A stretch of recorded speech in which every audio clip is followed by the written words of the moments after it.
Hey folks, it's Keith, Victor Echo 3, Sierra Victor, Quebec.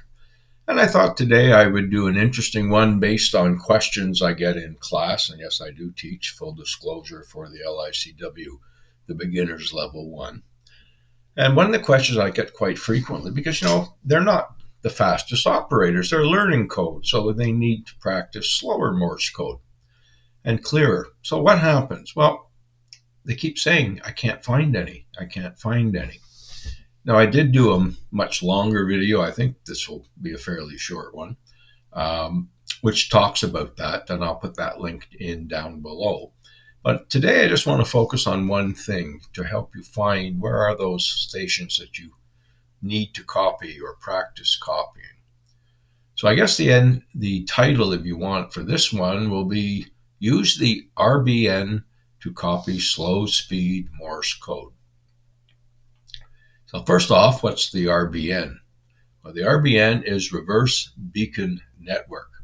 And again, here's the link. You can see it. I'll put it up on the screen here. The RBN is one way that will help you to find operators who are transmitting at the speed that you want to copy. Now, if you were doing 20 words a minute, you could look for people doing 20 words per minute. If you're doing 12, 13, look for people who are doing that. The idea here is when you're new, you get to listen to somebody send real Morse code and you get to try and copy it. So it's a very good exercise. And again, once you're on the air and everything, it's another way to still find people that you want to talk to. So what I'm going to do here, we're just going to go through this very quickly and show you the web page, if you want, for the Reverse Beacon Network, and show you how you can set it up a little bit. Now, unfortunately, the screen, I can't keep blowing the website up, but I'll show you what I'm talking about. And from there, you can go in yourself and you can set it up, play with it, and I suggest you play with it a lot. Now, one of the things with this network, the RBN network, it's a system of beacons, all right, beacon stations all over essentially North America and over Europe, and those are the main areas that are covered. There are a few others, but those areas have really good coverage. And you can use them, like I say, to find people. Now, again, if you're, say, looking for people 12 words or under, does it mean that moment when you're looking, the beacons have picked up someone sending 12 words or less? Maybe not.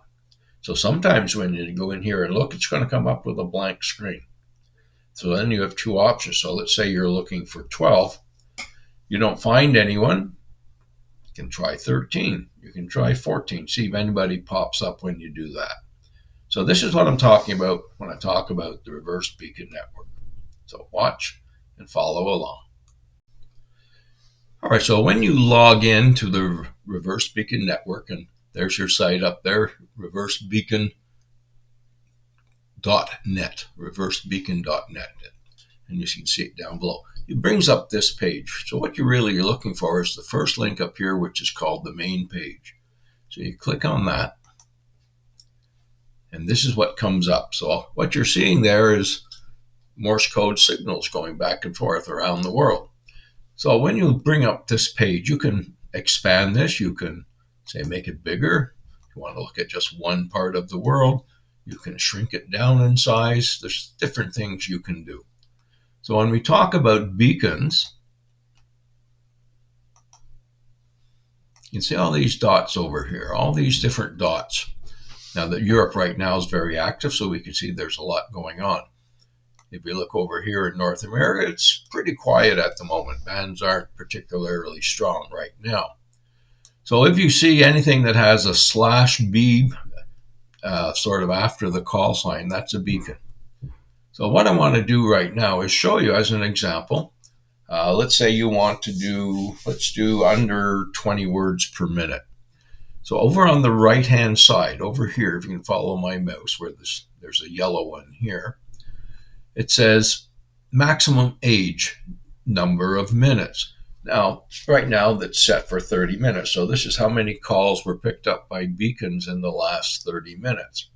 I personally don't like that long because by the time you actually hunt some of these, they may be off the air. I tend to prefer about 15 minutes. So you can just go in and change that. 15. There we are, 15 minutes. Pretty easy.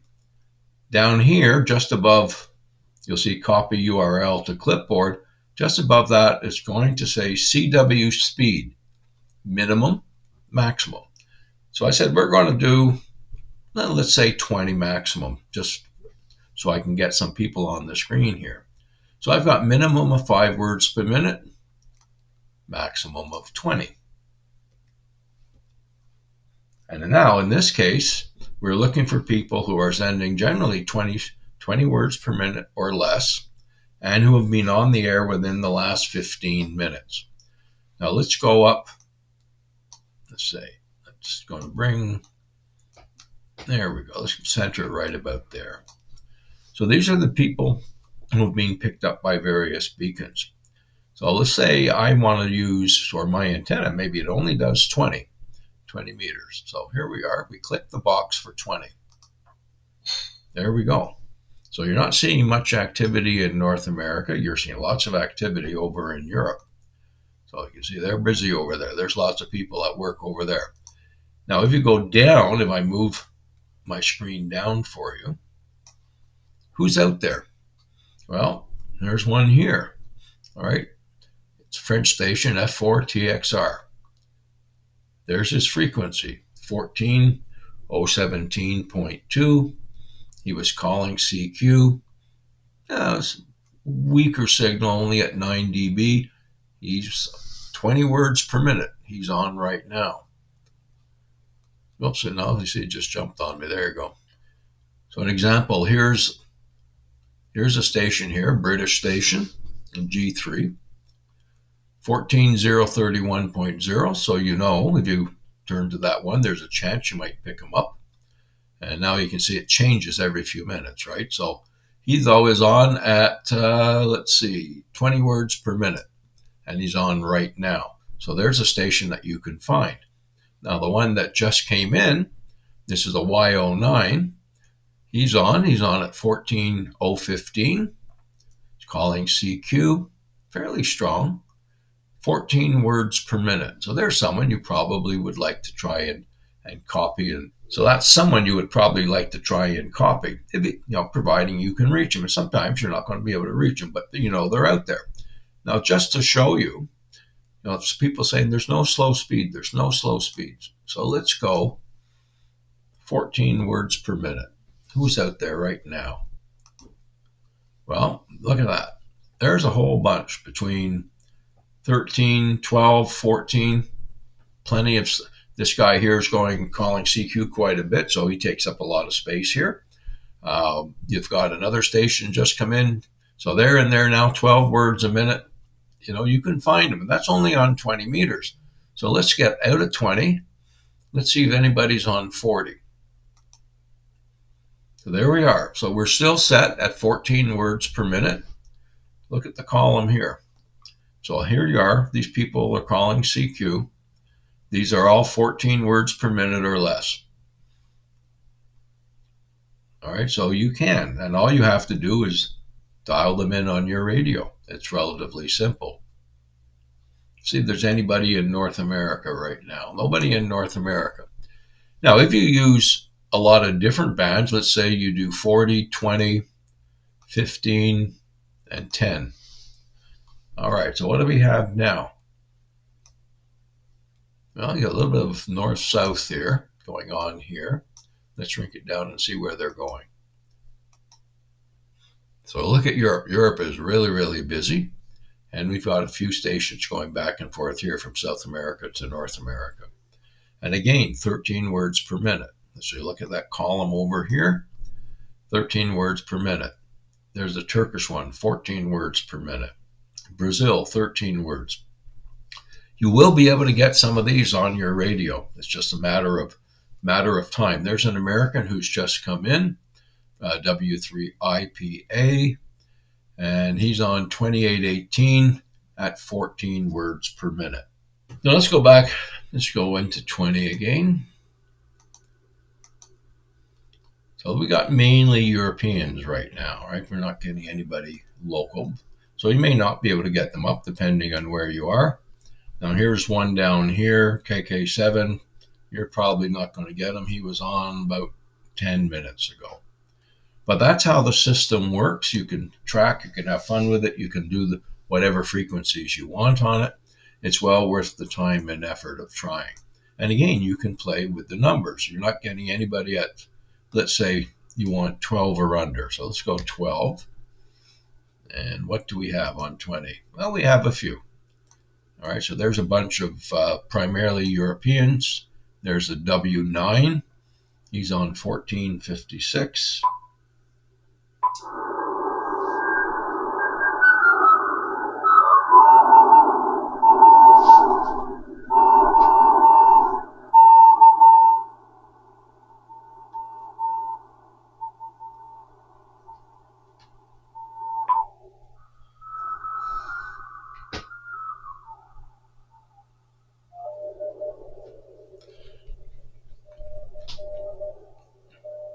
There's someone calling CQ, right? We said, right? So you look up the frequency, and there's someone out there now. We're getting a lot of noise on the band right now, but it gives you practice copying real life as well, which doesn't hurt at all.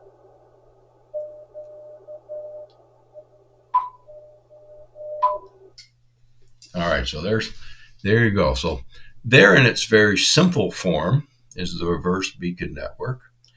And as I said, when you do this, you can look for people in the speed range that you think you can copy. Doesn't hurt to push it a little bit higher than what you think you can copy so you get more practice doing it.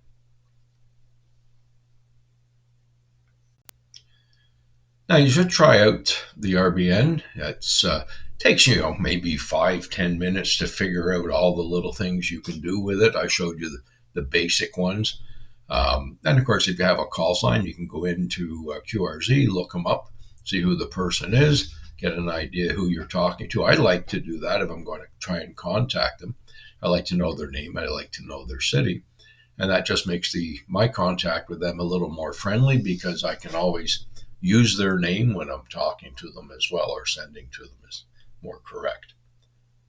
There you go. It's Keith. Victor Echo 3, Sierra Victor, Quebec. Have fun with the RBN 73.